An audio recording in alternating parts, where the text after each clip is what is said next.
बघा तुम्ही माझ्या पाठीमागे वनवा लावलेला आहे आणि अख्खं रान पूर्ण नष्ट झालेलं आहे। आता सकाळी डोंगराच्या त्या साईडला वनवा पेटलेला होता आणि तो वनवा चक्क आता आमच्या शेताच्या बाजूला आलेला आहे। आता या शेताच्या बाजूला आमच्या पाईपलाईन टाकलेली आहे, ती पाईपलाईन देखील जळून गेलेली आहे आणि वनवा आता पूर्ण शेताच्या चारी बाजूनी पसरलेला आहे।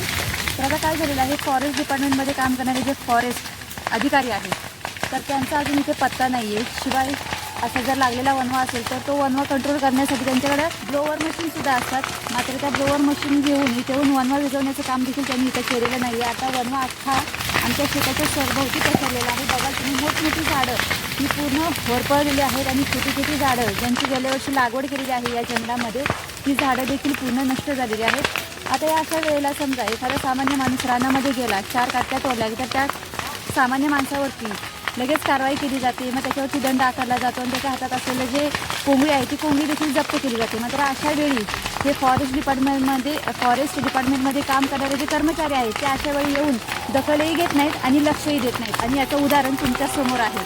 आता रात्र झालेली आहे आणि बघा तुम्ही अख्खी झाडं कशी फडफड वाजतायत, आपला जीव वाचवण्यासाठी आपल्याकडे मदत मागतायत आणि त्या झाडांना बघून अक्षरशः खूप वाईट वाटते, कारण त्या झाडांवरतीच आपलं जीवन अवलंबून आहे।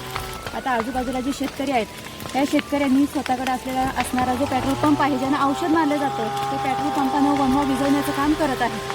आता संपूर्ण झाडं या परिसरातून नष्ट झालेली आहेत। शिवाय गेल्या वर्षी पावसाळ्यामध्ये या परिसरामध्ये छोटी छोटी नवीन झाडं लावलेली, छोटी ती झाडं देखील मरून गेलेली आहेत आणि मोठी मोठी झाडं ही होरपळलेली आहेत। ज्या निसर्गावरती माणसाचं जीवन अवलंबून आहे तो निसर्ग जर असा नष्ट झाला तर येणारं माणसांचं जे जीवन आहे ते जीवन धोक्यामध्ये जाणार आहे।